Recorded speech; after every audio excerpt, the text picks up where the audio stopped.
Loud ass slap. Clap. Slap. Slap, slap, slap. Clap, clap, clap. Anybody know what cartoon that's from?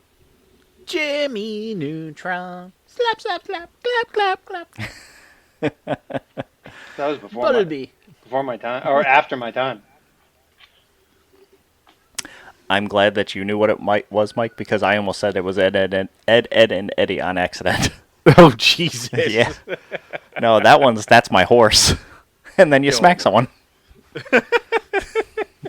And the game is called That's My Horse. That's my horse. That's my horse. I don't imagine we're going to talk much about anything else because there hasn't really been much going on except for the big news about Destiny. So I want to talk. Here's our introduction conversation. I don't know what I was going to say. You want me to give a review of The Mandalorian and Grogu? Yeah, sure, why not? And then we'll talk about Absolum. All right. So, all right, we're going to start, I went and saw The Mandalorian and Grogu. I saw The Mandalorian and Grogu. I will be honest with you, I very much enjoyed it. I also did not go into this movie expecting anything at all. And baby Yoda. Baby Yoda. It was good. I liked it. I very much liked it. I also I will full out say from the full chest that it is basically 2 episodes of The Mandalorian just crammed together. And not important episodes. It's like mid-season episodes from like season 3, right? So you get no revelation. There's nothing that is happening, but it is still fun. Grogu's adorable. His relationship with Mando is fantastic. Not every movie has to hinge on some sort of progression of plot and story. Sometimes you just want to have like a good little romp, and I enjoyed it. That being said, I can also imagine that there is a lot of hubbub on the internet about it. I wouldn't be surprised.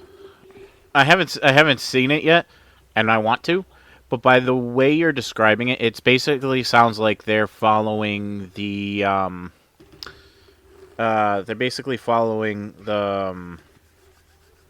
the guide plans for like anime movies when they release them in theaters. Yeah, they're usually multiple episodes of the season. right. Oh, it actually really? it very much it feels like a Dragon Ball Z movie where it's like the characters are all there. And to be fair, and I don't want to spoil who's in it, who's not in it, there is a shockingly small amount of ancillary characters in it. Really? Yeah, there's not. I'm still surprised to hear that anime does that because I thought, from the ones that I've seen, I thought anime movies are just like an encapsulated thing, but it doesn't have that episodic feel. It's just like one continuous thing. I think it depends Am on I the crazy? anime because I haven't really, I haven't really seen that many of them. So if you like talk about like Neon Genesis, you know, like if you're talking about something like Come on, that, say the last word. Say the last word. How do you say it? Evangelion. Evangelion. I don't know. Whatever. What do you say, Mike? I say Evangelion. Okay. I say Evangelion too. Okay, fine. Evangelion. Oh. Hey, some people say Evangelion, and I'm like, that's a jelly. No, that's what I was saying, man. Listen, I love jelly. It is a fantastic condiment. Neon Genesis. It's not Evangelist. peanut butter and nothing. So it's peanut butter and gumballs, my favorite. No, that's a Simpsons gag. I'm a man, 18 to 49. People always listen to my ideas, and then he eats from a jar that's just called nuts and gum. Gross. Nice. Yeah, Evangelion. It's like that. The movie, right, is literally just a bunch of episodes crammed together. Dragon Ball Z, it's like standalone. Doesn't really fit into the canon. It's just kind of its own thingy. Right. The first thing that came to mind was the Broly thing. Yeah, exactly. Yeah. Right. I think, but for the most part, like when I'm thinking like I'm thinking more like Are either of you familiar with Demon Slayer? Yes. Not. Remember Mugen Train? No. Well, Just because I'm familiar with it doesn't mean I've seen it. I've My heard niece of is it. my niece was obsessed with it for a little while, so I know about like what's his name, Tanjiro, and some other people. There's a Right. boar guy. Like the first movie, I want to say the first movie they had was, I want to say, like the first 4 or 5 episodes of the second season. But the way they wrote it was, if you watch it as a movie, it doesn't feel like it's an episode. It's episodes, but they split it at the right points where it can be episodes and still be fine. Okay. You know, I would like to see Dragon Ball Z cut to where they get rid of all the filler shit and just make it one continuous thing. That would be cool. That'd be fun to watch. Yeah, It'd be like on the level of watching all of the Lord of the Ring movies back to back. They did do that. It's Dragon Ball Z Abridged, and it's phenomenal. I mean, it is. That is. I mean something that's like 3 hours long continuously. Dragon Ball Z Abridged is such a good series, and I wildly underrated. And I wish that the guys were doing more like. They got a good career out of it, but like for the most part. Oh, Jesus fucking Christ! I thought you meant like the actual like reboot of the anime. You're talking about Team 4-Star. Yeah. Yeah. I'm stupid. I was like, Completely in the wrong area. Never mind. No, fuck that shit. I know what you're talking about, Adam, and no. Give me my original. I don't need the remaster crap. Okay, I haven't watched any of that. What's wrong with that? We're just doing tangent after tangent Oh, now. yeah. Yeah, pretty much. Like, don't get me wrong, the artwork somewhat looks better, but it loses some of its... I don't know how to explain it. It loses some of its grittiness, and it doesn't seem Is it too clean? right. Yeah, it seems way too clean, and then on top of that, they censor the hell out of it. Mm. Like we're in the originals, you'll see blood and stuff like that. They censor that right out. No blood, no holes, nothing. No holes. Yep. I only watch it for the holes, man. Jesus. Nice. All right. Where did we get? We were talking what about happened? Mando and Grogu, and Right. Yep. again, What you said about them being episodes crammed into one movie is Yeah. what I keep seeing online about the reviews for them. It's not necessarily bad, not necessarily great either. It's just it's fine. It is what it is. right.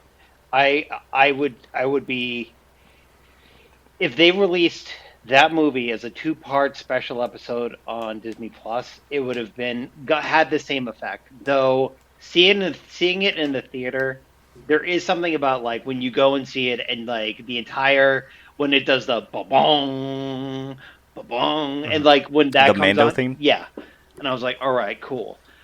So I went with some like hardcore Star Wars fans, like some real Star Wars nuts.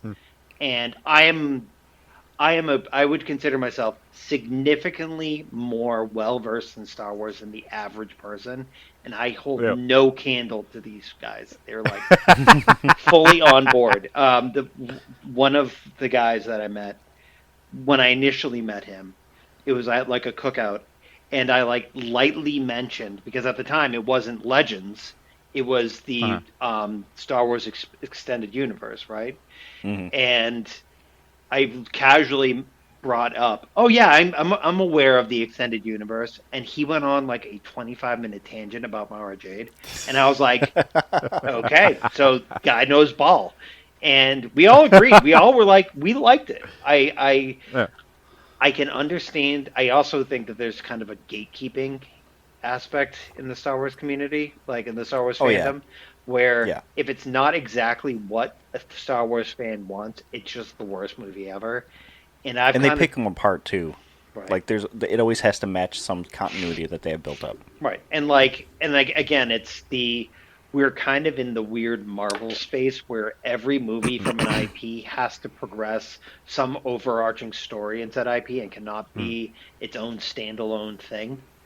Right. Right. So I I have a thought on that. Lay it on me. We don't get standalone things because people don't want to take the chance. I mean, that's why we don't have any original IPs either, Yeah. Right. right? I have a question about the movie. Not specifically about the story, but about it being a Star Wars movie. Yes. Did it feel like Star Wars? Yes. I actually, so I put it, ooh, I'm about to do a real deep dive. Buckle in.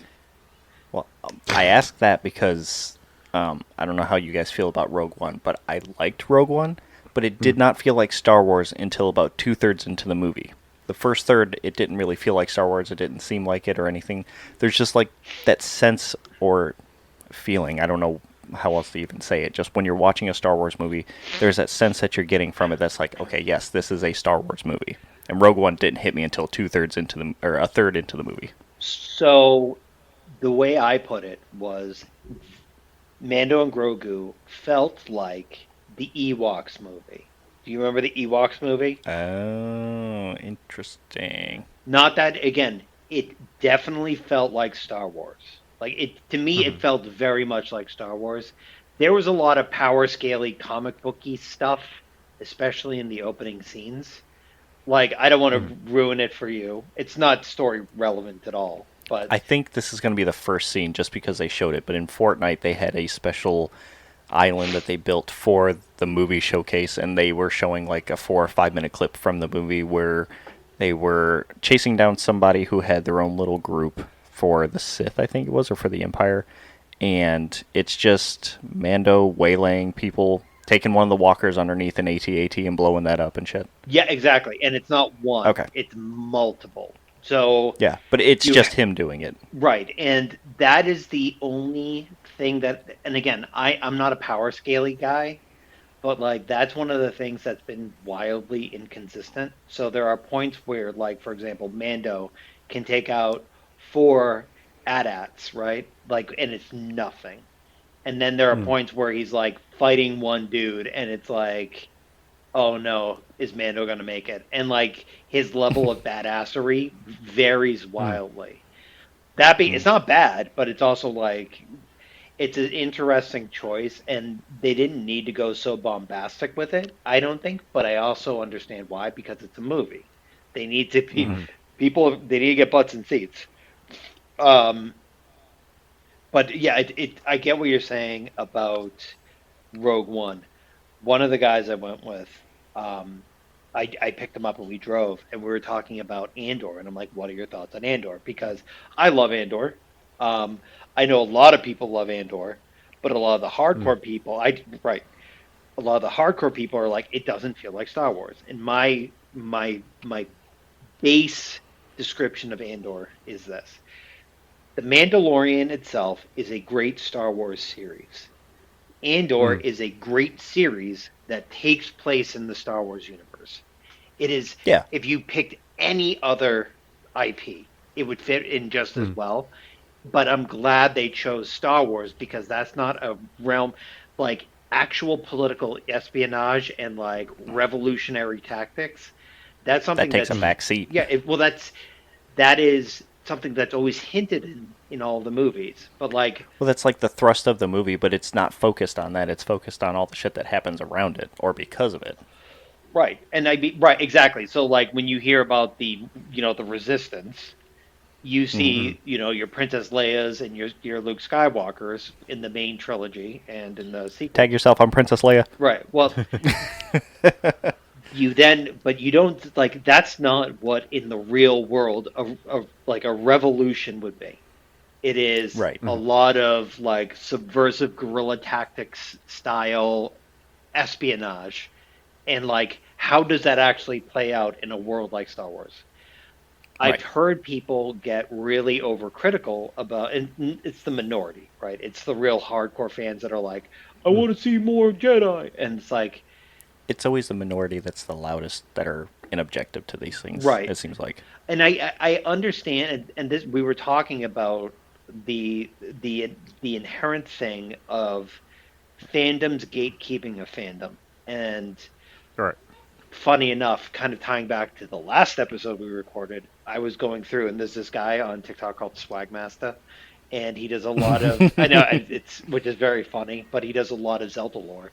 And one of the Right. things, the one that I saw today was, he goes, one of the things I hate the most is when um, somebody criticizes another person for being a new fan of Zelda, because we were all new fans of Zelda at some point. Even if you were Right. like me, the first game I played was the first game. You're still a new fan. Right.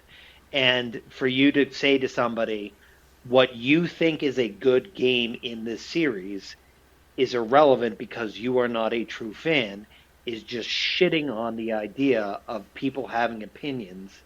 You know what I mean? Like, so you can't say, "Oh, Breath of the Wild is the best game." Well, you don't know anything about that because you weren't there when Ocarina came out. It's like, no, it doesn't work like that. Same with Star Right. Right. Wars, and Star Yeah. Wars is can be very bad, and it's funny to a point because you see like Ahmad Best having his career resurgent after like literally being heckled off of stages.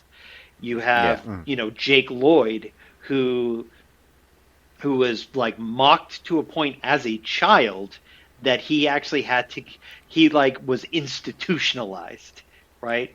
You have Rose Tycho, who like basically was like, I am getting off of social media because of decisions made by people that it wasn't them. It's not, and that's kind of the thing that bothers me about, Right. right. I am pride myself in enjoying a lot of these fandoms, and it bothers me when somebody says, no, you are not that. You don't fall into this bucket, so you don't have a right to an opinion. Right. Which is, I think, a podcast we're probably going to end up doing soon. What is a video game? There's always those outcropping of people that just I don't get the whole gaping. Yeah. I don't get the gaping, baby. I don't get the gaping issues. I don't get the gatekeeping shit. Like you want people to like your shit, but then they start to and you're like, "Well, you're wrong because you started here." It's like someone's got to start somewhere. Right. Right. And I think my opinion on that is not to mention the fact that you're an asshole for No, I'm if not. you're those type of people are assholes for not wanting to hear somebody else out because their opinion is not the same as theirs. Right. But at the same time, if you want you want more of your shit, you have to you have to accept those new Yes. new fans because they're the ones that are going to be paying for that new shit. Right. Yeah. I also saw a thing And- recently about, like, it was again some guy doing a brief expose on it, and a thing that you have to get uncomfortable with is, if you like something, if it's going to appeal to a broad audience, the people who make it are not going to appeal to you. They know you're going to Right. buy it. It's inconsequential whether or not you like a decision that's made. You're still going to go see it. Right. The thing is, you need to get people who don't like it to see it. Otherwise, what's Yes. the point of making that thing? And that's why you hope and see companies not really doing the safe route or whatever. They're appealing to the wider audience rather than the hardcore people who they've already invested in and got. Right. You're not going to make anything if you don't start broadening your horizons. Right. Right. Yeah. So is the I don't even know. Where would you rate it on like a 1 to 10 scale? A solid 6 like everyone's saying? Yeah, I mean, Or you personally? I would say it's a good 7. I like the interaction between Grogu and Mando. I like their, father-son dynamic, which also weirdly falls into a pet territory because he constantly tells Grogu to heal. It's like, heal. People are dying at that one. Interesting. I liked it. I think that it's. I think that it's. I think that they're trying to learn their lesson from, like, Rise of Skywalker, for example, right? Where they had this huge pressure to release something that greatly affected lore and greatly affected the entire mythos of Star Wars, and people thought it was hot garbage. Well, they needed a clear vision, and they changed it 3 different times between directors. Right. So, No, of course, it's not going to work well. right. But I think they were like, okay, we're going to hedge our bets. We know what we want to do in this movie. We want to, I mean, they're selling merchandise. That's what it is. Like, literally the Yes. reason why this movie came, and I'm not opposed to it. I mean, I also, Disney's got to recoup their investments. I guess so. And I mean, Just like Sony with Destiny and Bungie. Oh, shit. What are we going to talk about? call back. All right. So, regardless, I say see the movie, enjoy it for what it is. So we're going into it, huh? No, I want to talk about Absolum first. Man, burying I'm the sorry. lead. That's a Burying tease. the lead, man. Yeah, something to look forward to. Yeah. Well, hang on. I didn't even establish this. Is this going to be like a? Is this episode 87 or is this? Wait, are we on episode 87? Let's call I don't it. remember. Let's call it A7. Let's do it. Okay. I didn't know if we were going to be like, let's talk about Destiny 2 or the death of Destiny. Oh, Jesus. Sorry. I mean, I think that this Uh, this is enough about. This is enough, a large enough topic in general news that it could stand as a numbered episode. Yeah. Yeah. All right. Rebel Pack Podcast episode 87. I'm sorry that I'm sad Destiny's leaving Adam.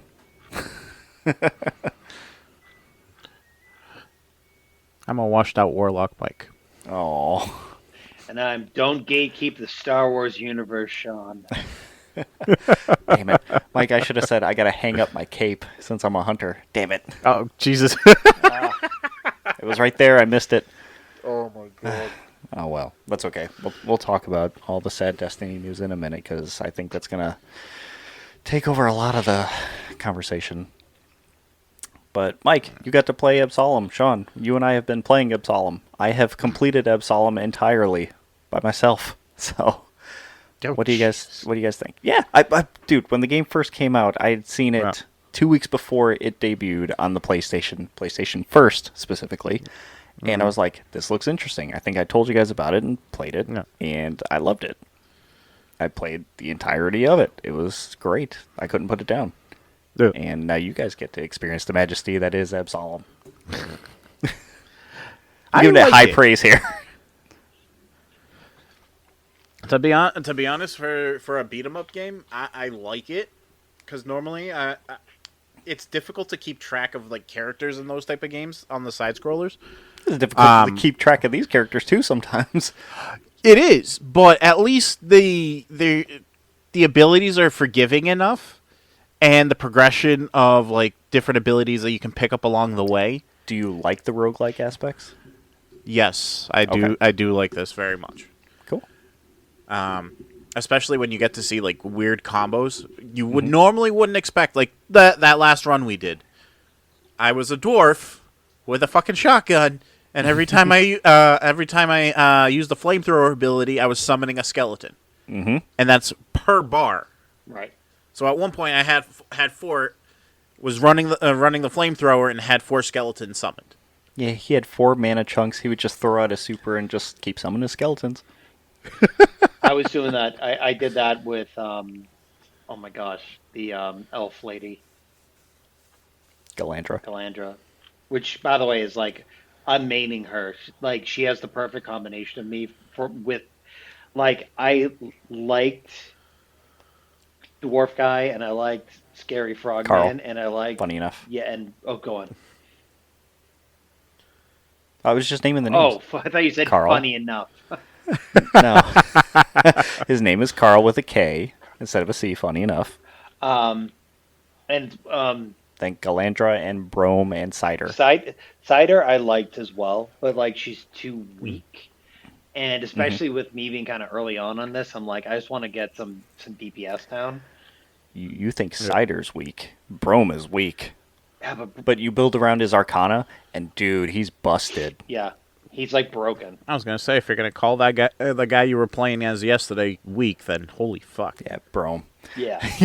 If you can make the characters busted, like Mike, Sean and I were playing the other night. I told you about it. I was playing Carl, and I got the thing where you can pound your fist on the enemy in the air 3 different times. So I would jump, pound him 3 times, do another move where you do the shotgun thing, so you get chopped back up in the air, do 3 more times, and I was just flying back and forth across the screen. That was, I like how snappy it is. I love a good roguelike progression. Like At the end of each round, you get your choice of a power up to build your character out for the following part of that Right. run. And Hmm. also that the the the gameplay loop involves you die, you go back to the mother gives you a level up, you visit a few different Yeah. people to give you some chichkas, and then you go back out and you just beat ass again. Yep. Oh yeah. The only thing that I wish that they would do, and I think this is more Hmm. selfish for me, is that they would have three-player. That would make it a lot easier. Yeah, I Yeah. think Mike and I said that last night too. It's like we need to have this be 3 player. I know. I mean, that's I'm wondering if that's why they're giving you the option to be able to hire people. right. Mercenaries were in the game. You can do it Yeah. single player too. It's always been there. But even then, even not even three, just three, maybe four. I think would be fine. One to be able to play each character. Ooh, that'd be awesome if they could do that and scale the enemy health and stuff like that with it. Right. That would be awesome. What don't you guys like about the game? I think that's a perfect game insofar as it's very easy to jump in. It's a Yep. beat 'em up. There's not really a lot of like even if you're just mashing, the light attack button, you still get shit done. Yeah. Hmm. I mean, again, for me, it'd be great if they could like offer three-player support. That would be awesome. The main world gets a little bit disjointed because everything's kind of in its own spot and you kind of have to remember where everything is. And especially when you're playing, like, you could do the route when you pick your route, you sometimes, like, we did Hmm. this a couple times, we forgot, oh, yeah, we have a quest on here. We have to go down here to get this, to do Yep. this, to do this. And there are points too where there's like you'll have multiple quests going, and there's no real Hmm. tracker for it. So you'll end up Yeah. in the Yeah. situation where you're like, oh yeah, I did the radiator thing, so the gate's open. Oh yeah, I got to do that now. Hmm. Um, At least when you open up the map, it'll show you all the markers, even if you're not in that area. So you just have to remember to do that and go the correct route. Right. Or, in some instances, find the secret way to get there. right.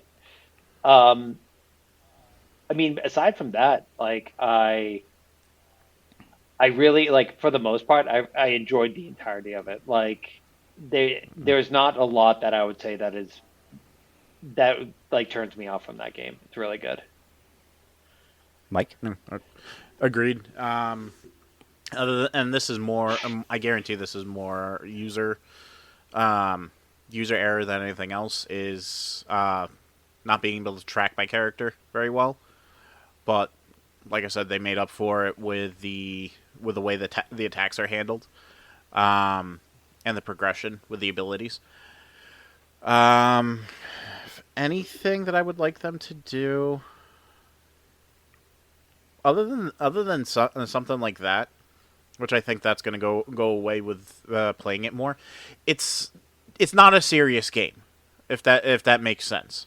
Like it's a cool story, but it's not like the serious tones of Destiny or Marathon or other games along those lines. This you could just pick up, go, have fun, follow along the story, and not really.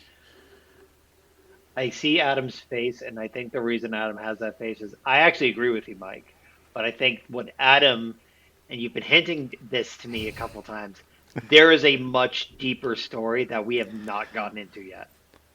What I'm stuck on is Mike said that the story's not really serious, but the thrust of the story is this dude's taken over the area that you're in or the whole world or whatever, and he's enslaving people and capturing spirits to put into the machines that they're sending out to capture you magic users Well, and shit. I mean, The story is not serious at I all. mean that's also the story of Sonic the Hedgehog, and it's like, Yeah.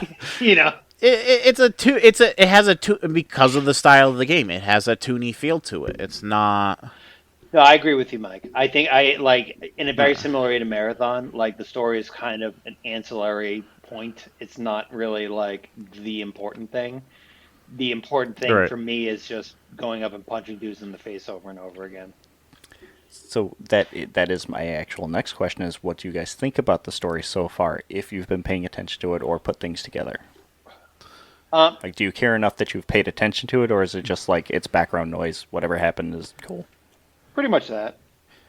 For me, it's kind of like a, um, okay, there is a story. I don't care enough about the story to be like Hmm. 100% like oh no, this is not worth it. Yeah, I like the Yeah. story is a nice addition to it, but I'm also like okay, whatever. There's a story.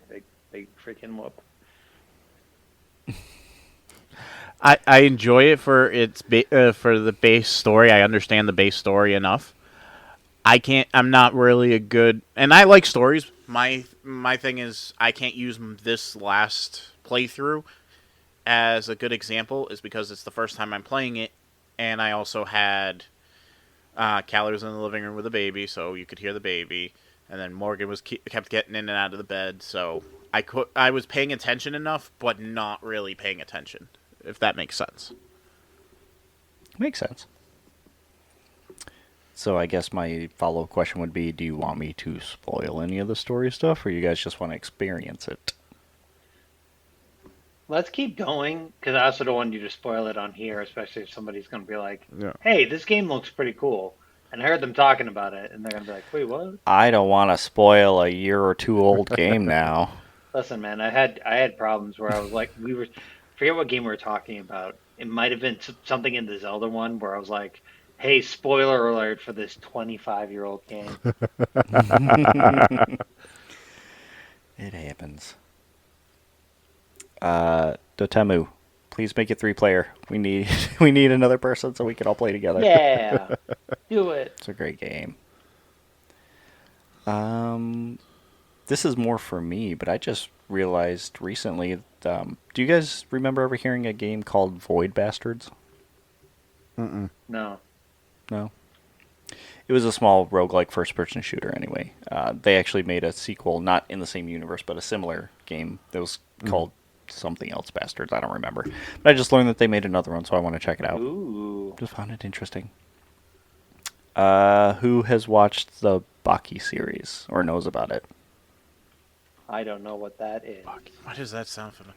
Is Oh, that the my- one where like the big muscly guys? Yes.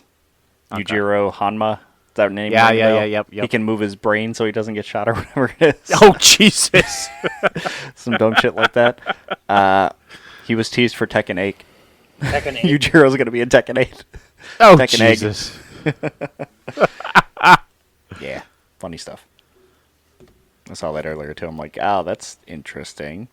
I think one of the cooler ones that they did for Tekken, I think it was Tekken 7, was putting Noctis in there. Did they do that? Yeah.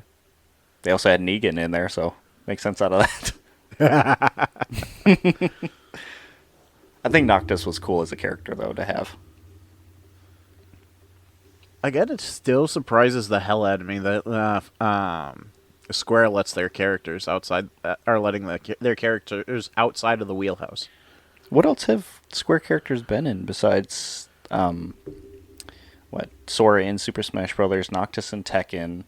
Yeah. What Well, else? not just Sora. Sora was definitely yeah, fuck, surprising yeah, because that you're was right. Disney. Cloud and Sephiroth. Yeah. Yeah. But that's very particular ones. Like, what other games have had crossovers with any of the Final Fantasy characters? I know Cloud was in, if I'm not mistaken, Fire Emblem. Really? I'm trying to, or it's a game similar to that. That's interesting. Because I need to see this. Because the irony of what it was is where he was in the game.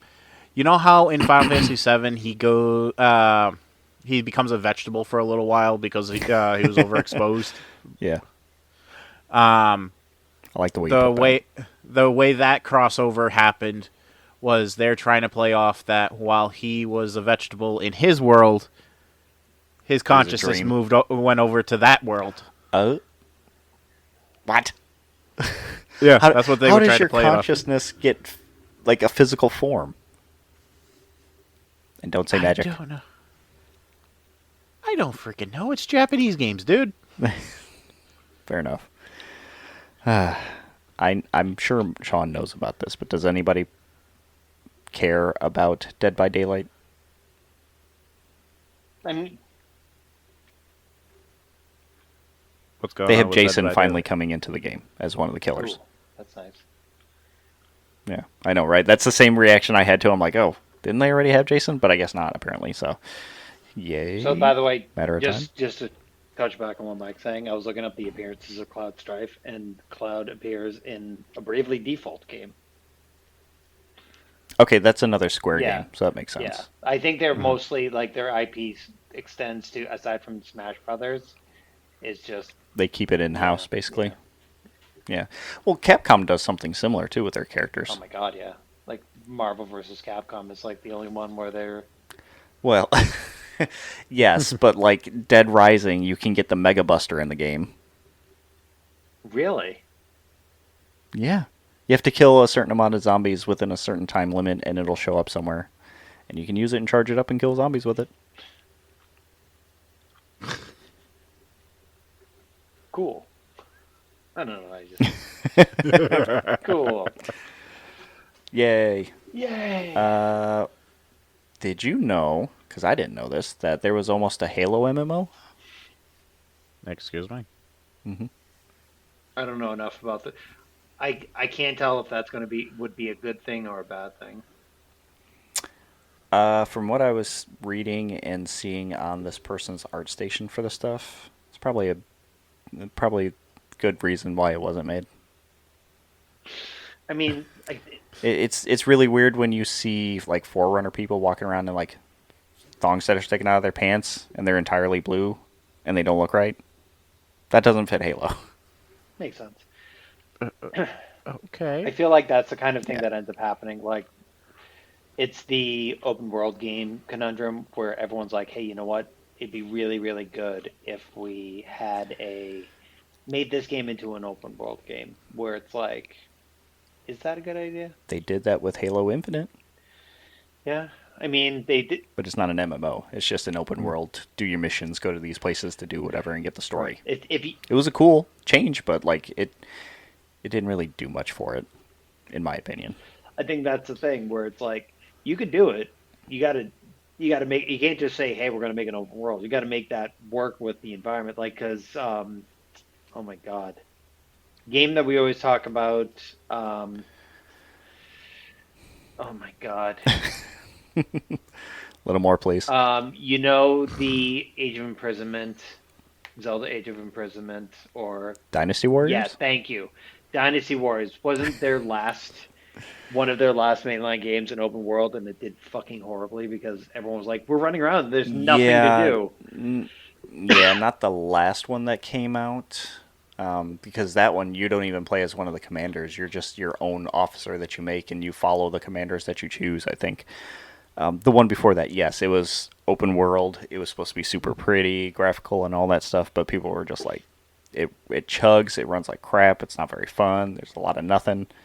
So, cool idea. In practice, not really. Yeah. Gotcha. Yeah. The new Lego Batman what? Lego Batman came out. Legacy of the Dark Knight. I was watching some stuff on that, and like, Mhm. I've never been. It's getting great reviews. Yeah, I've never been big into the Lego games, but I will be honest with you. One of the intriguing things is like, you have a Batcave, you can fly around, you can customize. It has functional application. You can have like 70 Batman suits, and like, it looks really cool. And Yeah. I think from what I've heard, it's like the best Arkham game that has come out since like Arkham Knight. Nice. I mean, I'll say this for like, The Lego games are solid. yeah, like I was just gonna say, the Lego games are pretty decent. Yes. And we're getting that's one of the bigger things too, is we're getting new, different Lego games, because it was always by Traveler's Tale, I think, that was making them, and that was up until last year, Yeah. the year before, something like that. We got Lego Voyagers and a couple different ones, and it was made by different developers this time instead of Traveler's Tales. So it's cool to see that they're finally opening up whatever and letting other people take a shot. Right. Kind of like with the Star Wars IP and how EA had it under lock and key for a long time. And then they trashed it. Yeah, with Battlefront 2. I mean, that's it. You want Darth Vader? Give me $50. Oh yeah, I will say this: from what I've heard, they've done a really good job of like bringing that game back. Like supposedly, it's actually like a decent, fun game to play now. It's one of those. Oh yeah, it was always great. It's just Well, they the monetization of it was shit. right, but they got rid of the monetization, and they were basically like, okay, we get it, we fucked up, and it became decent. Like, I think that's kind of the thing that, and again, going back to this thing of we have to make it mass appeal for the general audience so that people will buy it. Something like that Right. makes me feel like they're trying to get money from the diehard fans, and that kind of bugs me, right? Where it's like, oh, you've been following this IP for whatever. You want to play as Vader? Cool. Shell out some cash. Yeah. Because Destiny didn't do that at all. I would argue that they didn't. It's just more expensive than the other ones. What was I going to say about Battlefront? Their AMA that the developers did not long after the game came out is still like one of the most downvoted ever AMAs. Really? Like in the history of Reddit, yeah. I mean, I get it.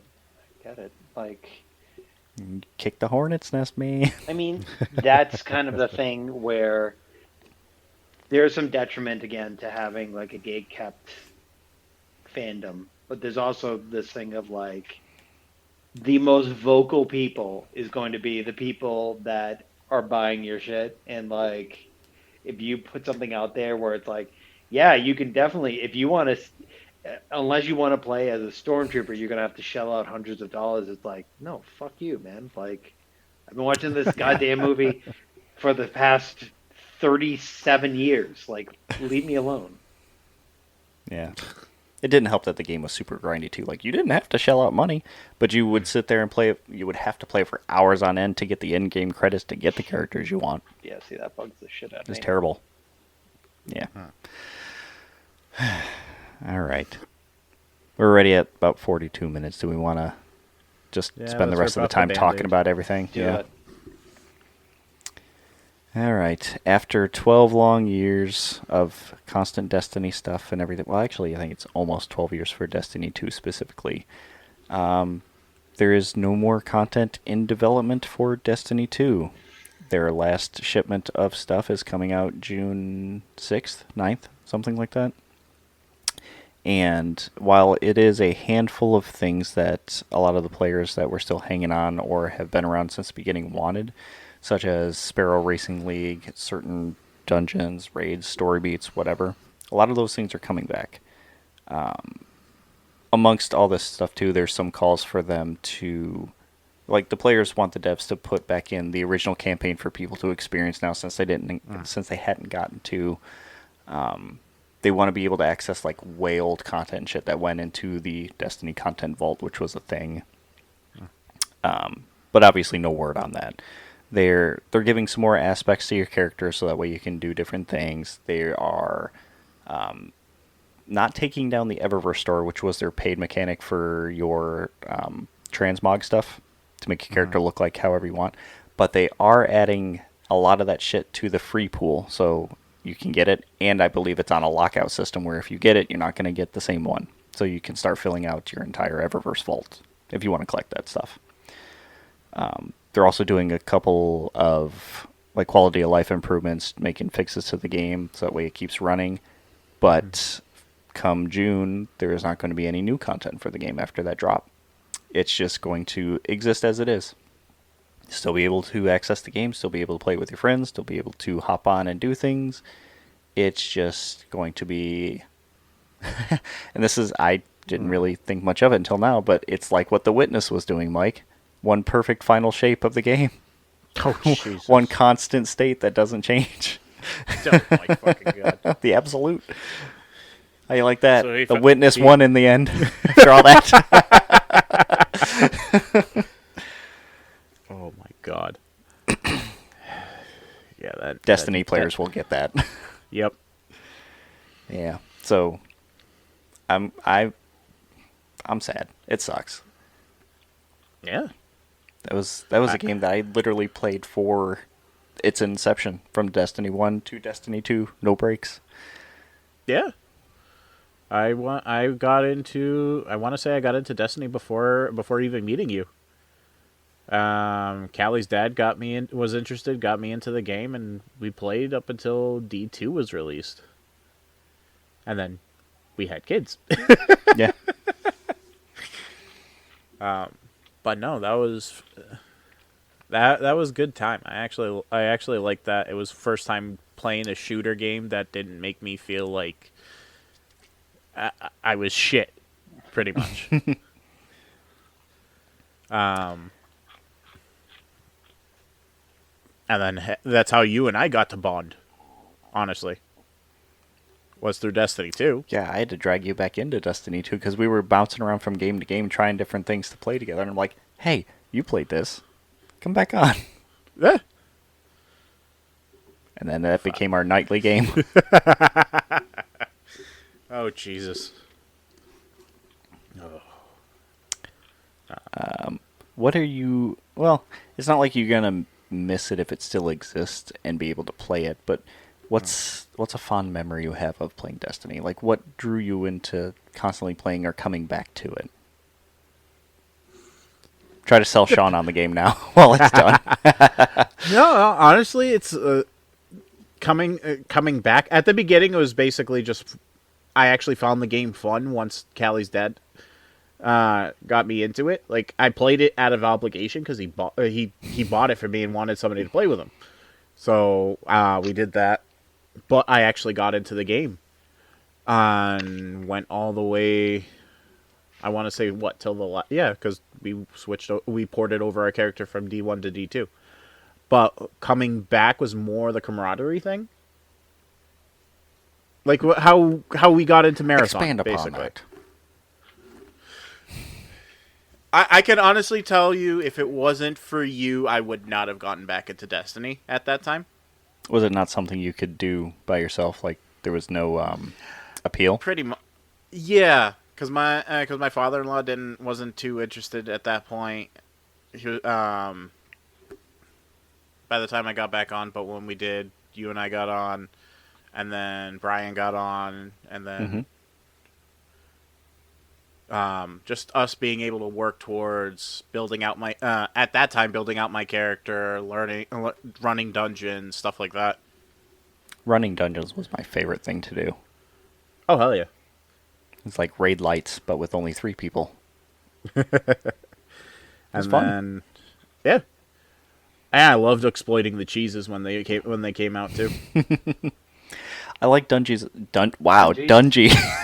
Jesus Christ. I like Bungie's approach to that kind of thing too. They don't... you don't get in trouble for doing that unless it's exploitative. If there is a bug in the game and you are able to replicate it and it's not intentionally harming somebody else's fun, more power to you. It's the same reason why when the Prometheus lens came out that it was basically laser tag. That thing was shooting out so much damage. It's just like you touch someone and they die. So, like, they were like, okay, well, we're going to give everybody the gun. This weekend's going to be nothing but clusterfuck for PvP. And on Tuesday, we're going to put out a patch to fix the gun. Until then, have fun. So, it was laser tag for the weekend, and everybody who played it and participated got an emblem after that from Bungie because they're like, yeah, you guys found a thing, and we made fun of it and fixed it. And that's just the shit that they do. Yeah, pretty much. Well, look at Ghost of the Deep. How many weeks was that cheese around? A while. Yeah. And people exploited it, us including. We used it, and they didn't take still armor wearing my away. exploits. They didn't take away things. They didn't roll back characters, nothing like that. They were just like, Nah. It's in the game. We'll patch it out, but until then, whee! Well, They have a good head about that when it comes to shit like that in their games. They're like, yeah, it is what it is. yep. The only time that has changed has been Marathon. Because there was a dude who found a cheese in cryo where you can like hop up to a thing, get through one of the barriers, and get into one of the vaults to do the thing. So he did that, got behind the compiler, waited till a team defeated the compiler, looted all the shit, and then took them out and stole all their stuff and left. And because he did that, Bungie's like, we're aware of this, we're investigating it to see what we're going to do, blah, blah, blah. They fixed that in the map, and that dude received a week suspension, I think it was, because it intentionally harmed somebody else's gameplay by exploiting something in their game. That was one of the only times that they've ever actually instituted a ban on someone for something like that. No shit. Okay. Mm-hmm. I was going to say, I haven't heard of any cheeses yet. Yeah, even with Destiny, I think they've had to roll back characters one time in all that stuff that's gone on. Didn't they do a rollback with the craft ending? No, they fixed that exploit. They didn't have to roll back anything. It was just they made a change and disabled something on the weapon so it wouldn't take the aspects of the two weapons combined onto it. They had figured out how that was being done and fixed it to where it doesn't work. So they didn't have to roll anything back or take anything away. Okay. I'm trying to remember when the rollback was.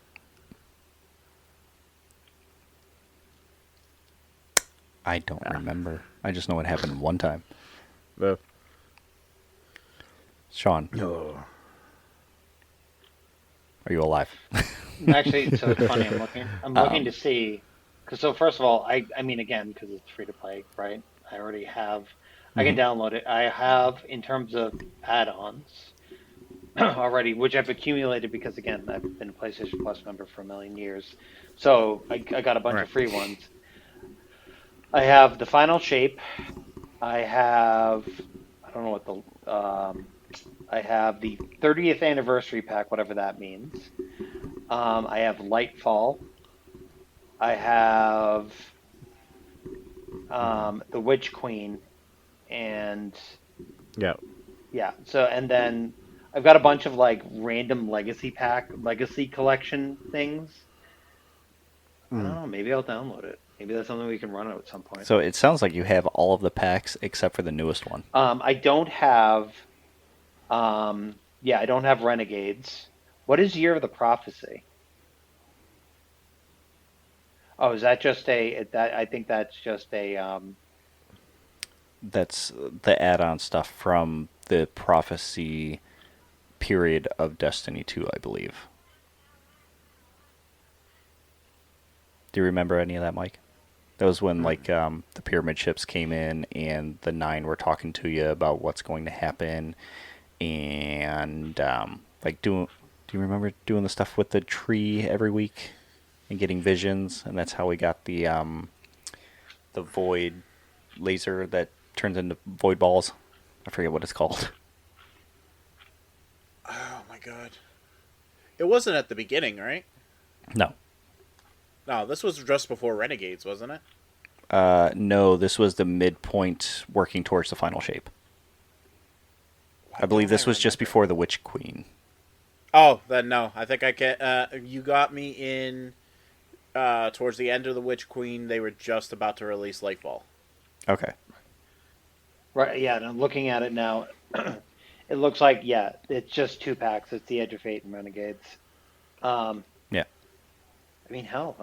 Edge of Fate is the new story series. Renegade is just an addition to it. So it's also cool that they that's basically separate from Destiny 2 proper. So, in all technicality, I guess you don't really need it unless you wanted access to like the Star Wars weapons and things. Right. But you really don't need it to just play regular Destiny 2 with us. Was there any new dungeons in those? There is the dungeon for Renegades where you get your lightsaber. Or to use the lightsaber in it.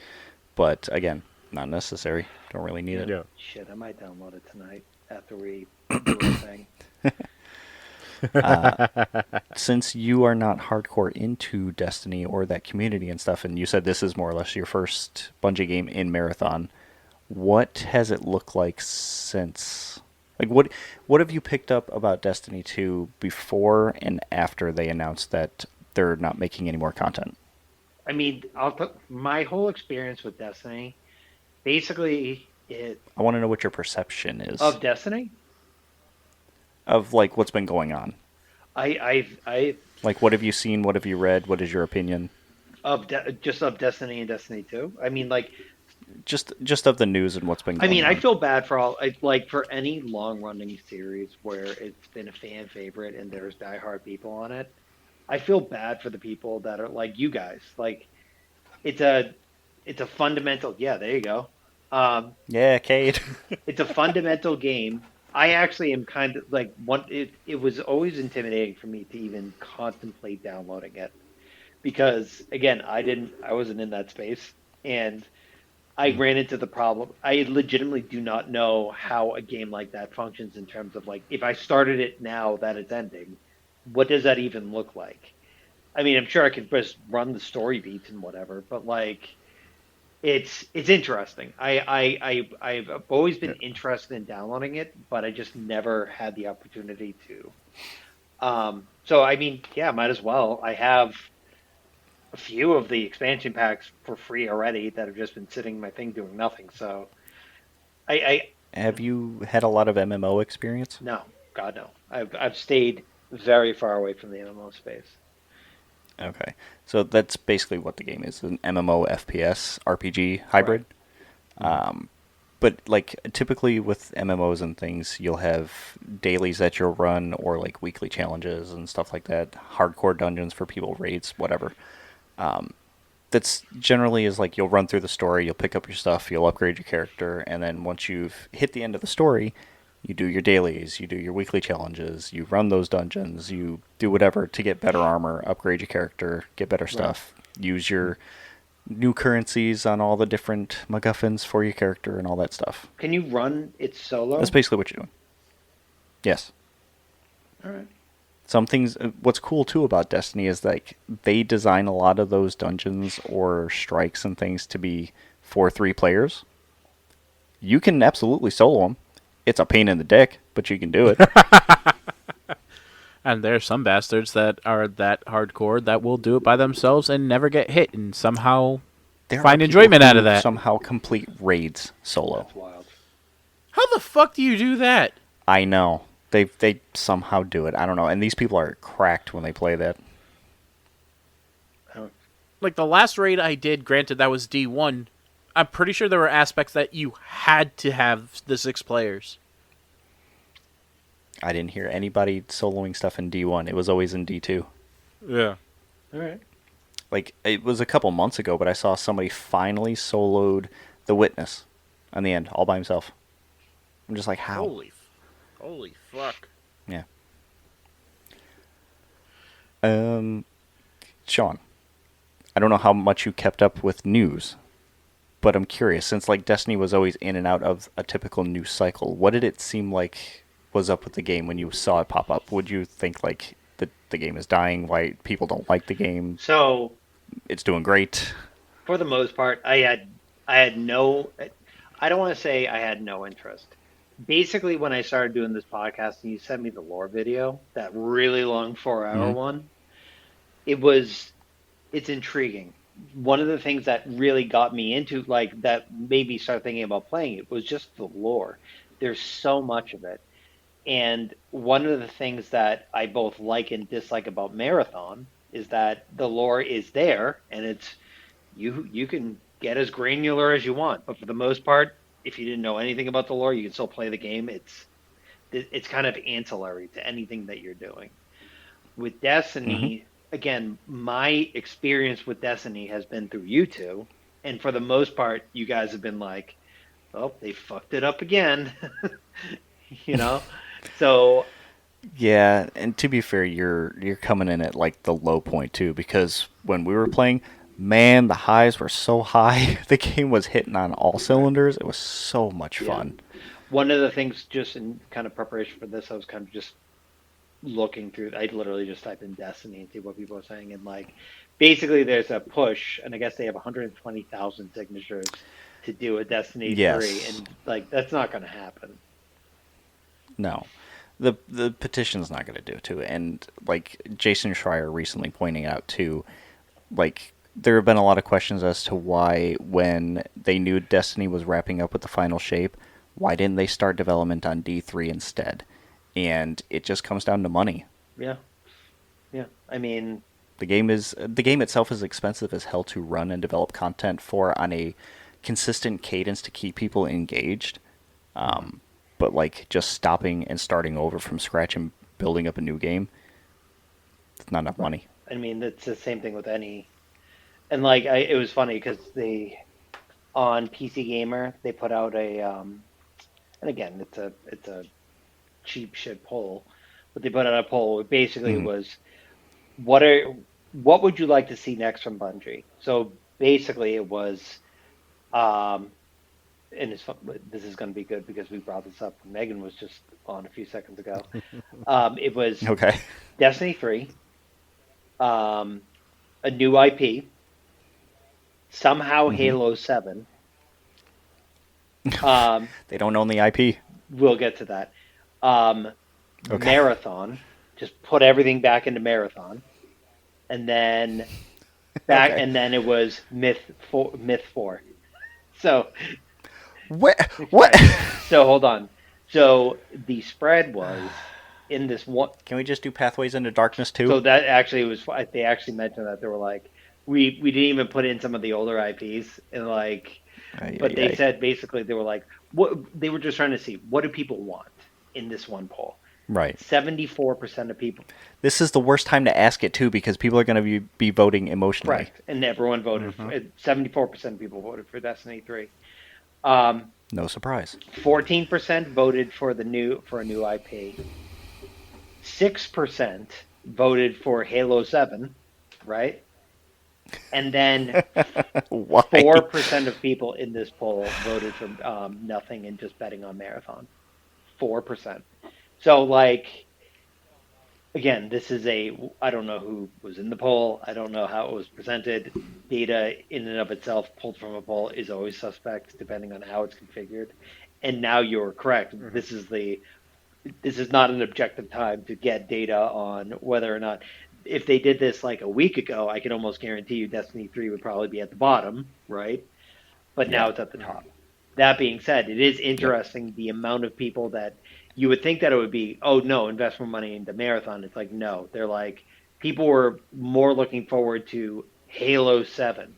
And basically, like, even the person in this article is like, we put it on there as a lark. There's no way that that's going to happen. But, like, Yeah. people are more intrigued in this one poll for PlayStation to go to Microsoft and say, "Hey, we'll give you our development studio so we can make a game that we won't make any money on," than investing in the game that they've already invested in. Yeah. It's just it. I know that those polls are mainly for engagement and shit like that, but it's just it doesn't work. You can't ask questions at hardcore times like that. Don't get good Right. data. Speaking of not getting good data either, of course, like we said, people are emotional with the shutting down of making content for Destiny. That those louder players and stuff that are more vocal have started to review bomb Marathon in response Yeah, to it. and like that's also one. Which, of course, that's the thing too. Is like they're blaming Marathon for this stuff, not paying attention to all the issues and stumbling blocks that Destiny has had trying to maintain the player base that they did, especially when like even the people who played the game at the time, when the final shape came out and it was the end of the Light and Darkness saga, the lead up for 10 years, 11 years, whatever, they knew that there was going to be this huge cliff after the game or after that shipped, that it was just going to take a nosedive because where do you go from there? You literally wrapped up a 10-year long story with a gigantic and like universe ending boss that was like the main crux of everything. Where do you go from there? Right, and the answer is you don't. Right. It's Yeah, and they tried right. to. It's Like more on them, good on them for right. trying. Like I'm not going to complain. Renegades was great.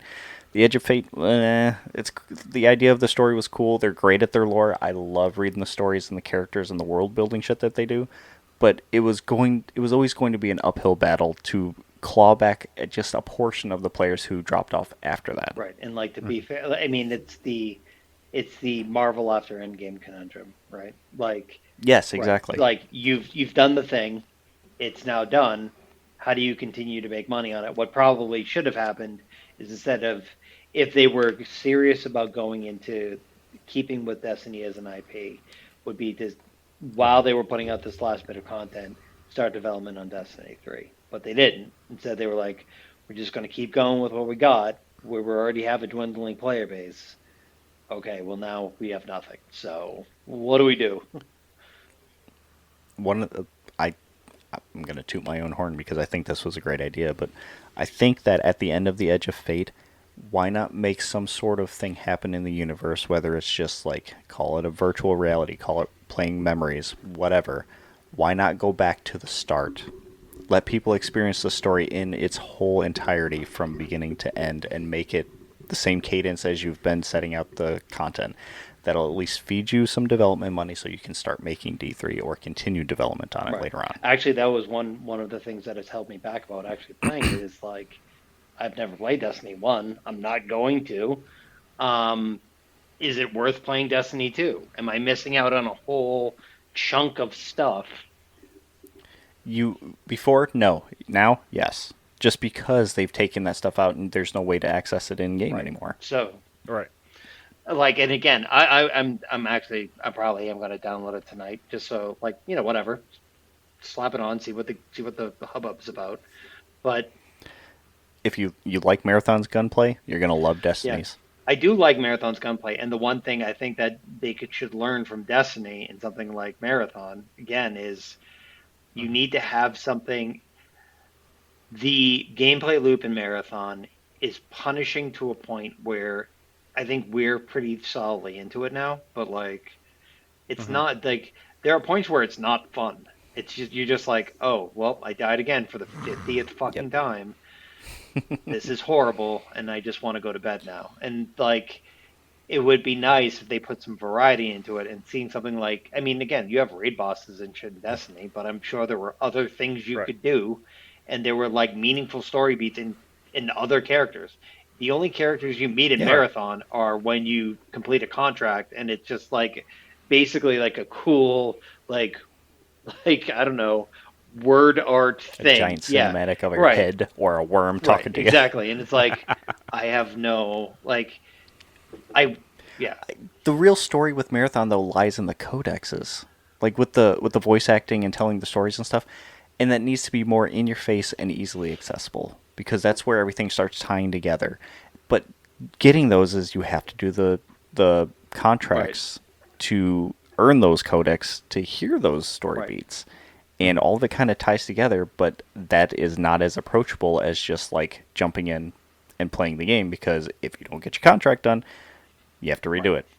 You keep Right. dying over and over, you're never going to complete it. You're never going to see those beats. You're never going to learn the Right. story. Right. And again, it's not that I'm not shitting on Marathon and I'm not gonna be on that bandwagon that's like, why did they make this game? It's more of it's an interesting choice to take something with such storied IP like Marathon and Mm-hmm. put it into a Hmm. genre that inherently does not necessarily facilitate heavy, It's very right, niche. Right. very hardcore lore dumps. That's just not what happens. Yeah. And I agree with you. I think that they need to do something in game to tie it back to the actual story of the damn thing. And again, we're in season one.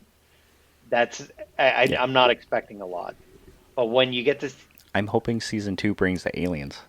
right and an explanation of the aliens, because again, like if a compiler shows up, like you're gonna be like, okay, cool. We That's where you need to have played Marathon 1, but they can't do that with the new one. You can't just like go play the original. right because you're gonna yeah. Could you imagine you go back in, you're like, wait, what the fuck is this? This is Doom. It's like Space I, Doom. I love the joke. I love the joke posts on Marathon where it's like, look, I've got this, and they're showing the original Marathon. And like, but and again, that's kind of the thing that throws me for a loop is basically that it's Hmm. I kind of yearn for that story. I was again talking with somebody that I work with. He was like, I play single player games because I love the story. Normally, I'm that way too, and even Mm-hmm. when I was in my Call of Duty era, right? Like there at least is a campaign in Call of Duty, right?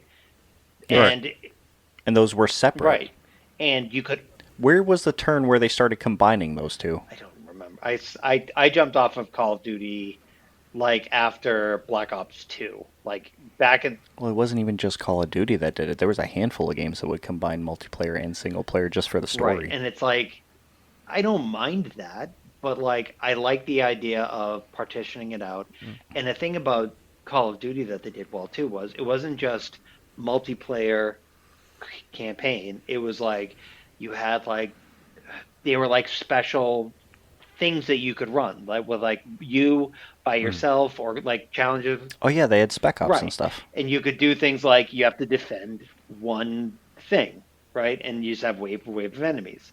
That was, Halo ended up having that too. and it's so much fun. They had the single player, and they actually wove multiplayer into the actual story. Like you are a certain, I forget what it is, like it's Spartan 4s maybe or Spartan 6s, but you're basically in VR training as your Spartan. So that's the whole gist of multiplayer. But then they also had like Spartan Ops, where you take your Spartan in, you're doing a strike mission or whatever, similar to Destiny. You go in, do your thing, and get out. And like And that was a big change because it was always just single player, multiplayer, and that was and it. like that's the thing that kind of bothers me about, well, not bothers me, but that's the thing I think is lacking. And if you want, the reason why Call of Duty appealed to such a main audience was, again, it was the bro code thing of, okay, cool, you're a real soldier now. But on top of that, you had that variation on what you were doing.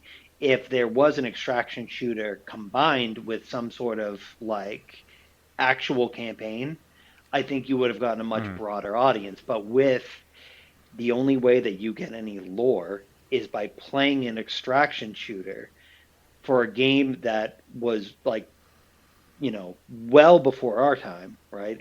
On PC. If you were trying to get that crowd to play your game, I don't think this is the way to do it. Again, I love it. Hmm. I will play it. We're gonna play it tonight probably.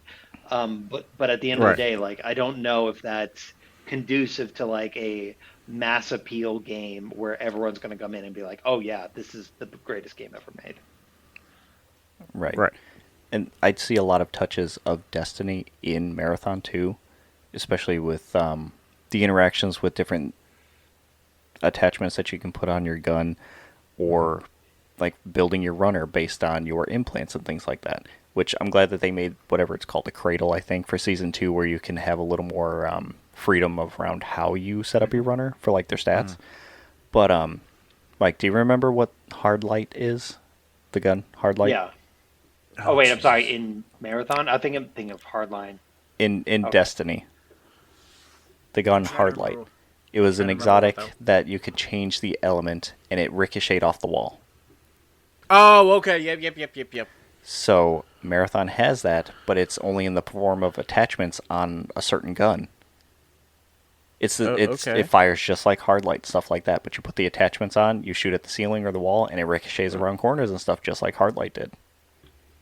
No shit. Okay. The B what is it BR-77 volley rifle? It's a Yeah. battle rifle from Halo, just missing a couple attachments. That's all it is. You see touches of their old games in Marathon with Destiny's breakdown stats of things, but in the form of implants and attachments and items and things for your character. So they've learned some things from Destiny, but like we were talking about with the story and stuff, that's kind of a step back because it's not as accessible for people. So Right. I think season 2 is going to be better in that, depending on how the PvE mode goes. But I'm excited to see that, just because I think that's going to be their in for the world building and story wise stuff. But like, to wrap that all back into Destiny, I don't like the idea of people saying Destiny died, or they killed Destiny so Marathon could die, basically, and like they're hedging their bets or putting all their eggs in one basket and expecting Marathon to fail. That's obviously not the case, especially with the dwindling population of Destiny, and now that there's not content, people are mad and flocking back to the game. Like, that's not Right. going to change what happened when you've already jumped ship beforehand. And you Right. can't blame their other game for the death of the other one. Right. Like, I'm not gonna. I won't say Marathon wasn't part of the reason why the game died, but it's not the main reason. Which I don't blame the company for. because they needed a new IP. Destiny could And have survived on its own, provided they handled it better before. Like with all the stumbling blocks, I think it built up too much negativity, and like they couldn't recover. right.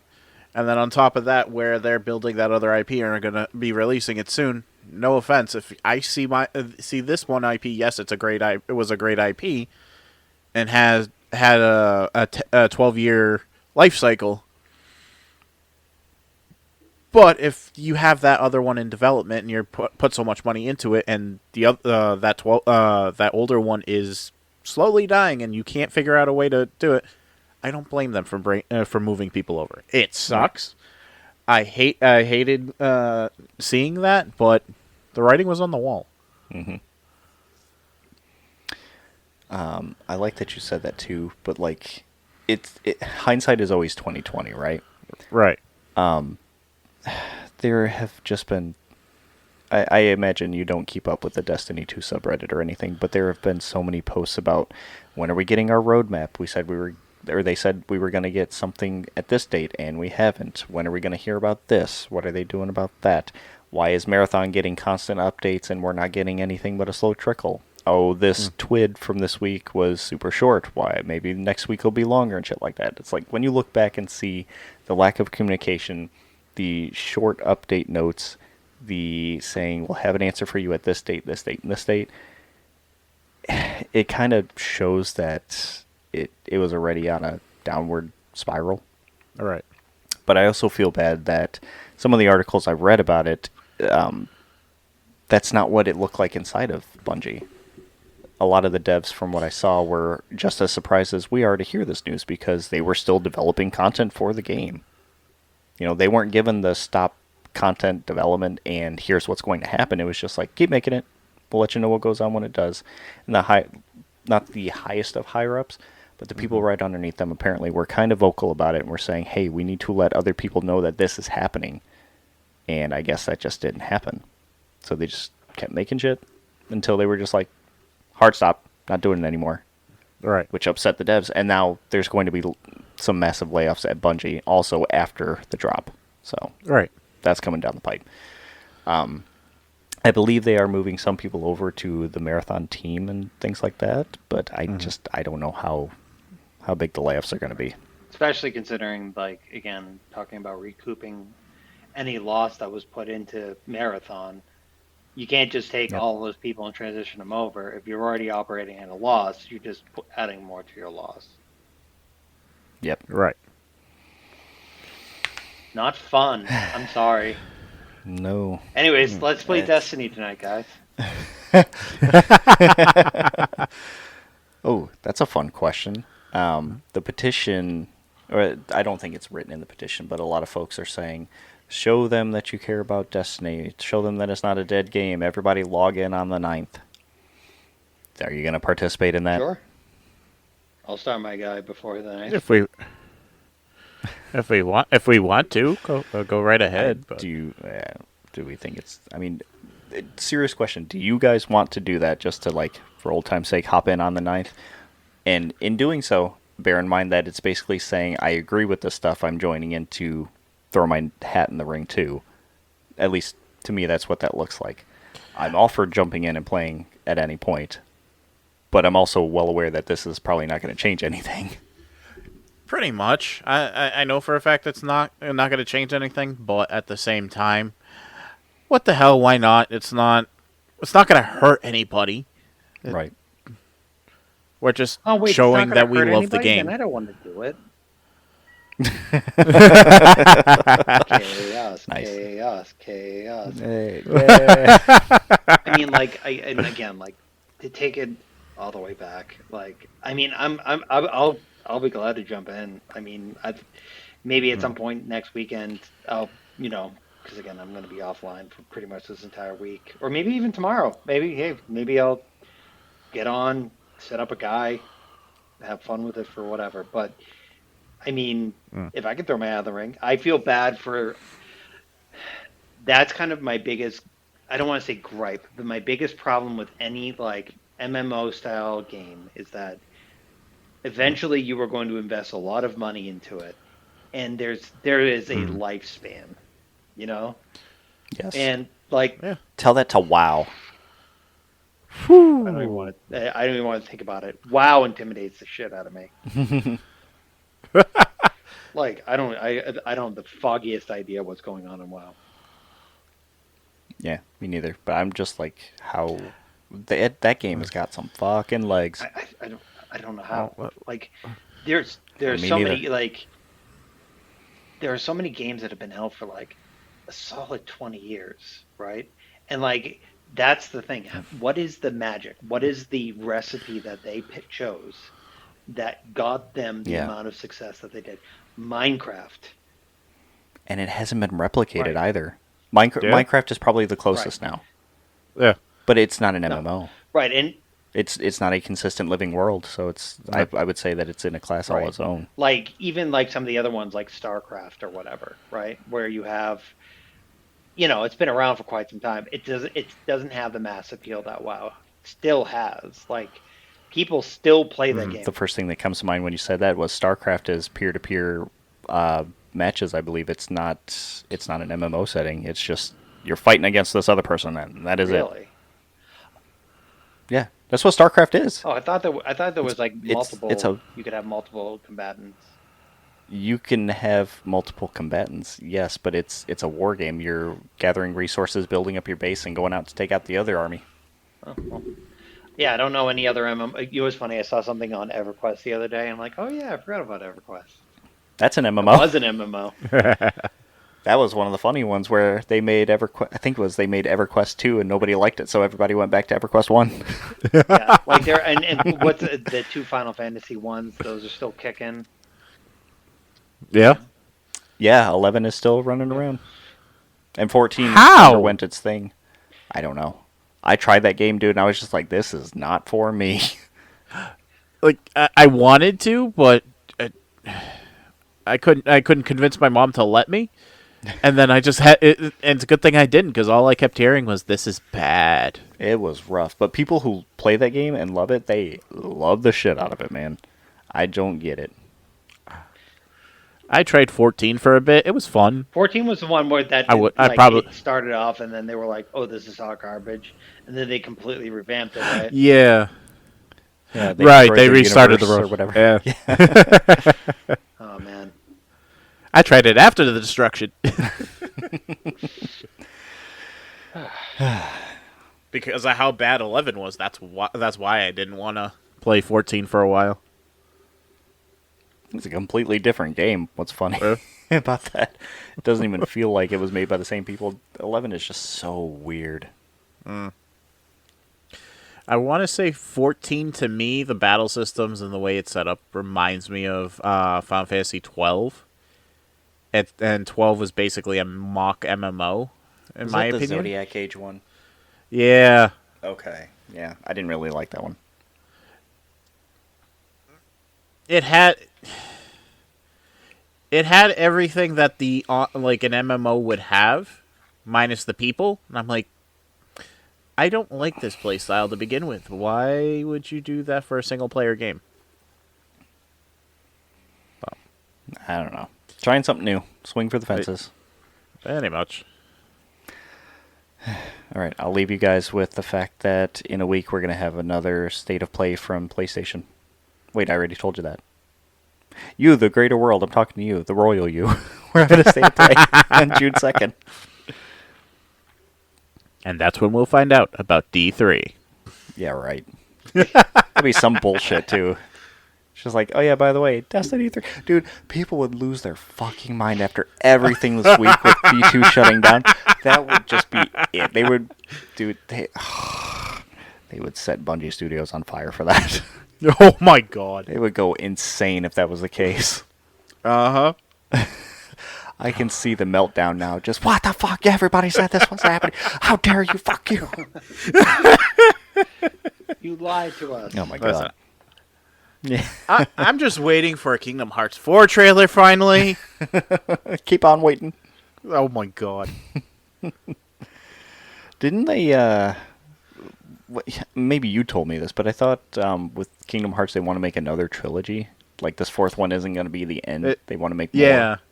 The fourth is going to be a start of the next trilogy. because it's supposed to be the Master Saga, but they're not. Supposedly, it's not going to be such large gaps in between. They're going to be bang, bang, bang right off the bat. Banging the gap. What? Hey. Hey. All right, I was gonna say speaking of banging the gap, but that doesn't make any sense. Do you want to go play marathon? Do you have time? Yeah. I mean, I have to get Mike? the boys to Kids. bed, but then after that, I should be free. I'll go check. Yeah. I gotta go check on Callie, but sounds like everybody's dead to the world, so I'll take advantage.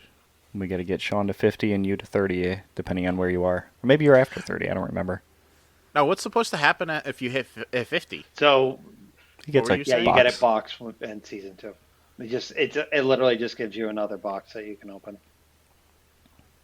Ah, So like okay. there's like certain thresholds. So it's like I think it's like 20, 30, 50, 70, and 100. You get like basically it's just a box so you can start off a little bit easier. If it's 70, I'm going to try to hit 70. If it's at 75, I'm not bothering. Although it might not be that hard because they did increase the XP gains Right. for And that's kind of everything. why I want to get it done That now. that I do like that they brought over from Destiny, What's that? where at the end of the season they're They increasing. just throw all the shit at the wall. Yeah.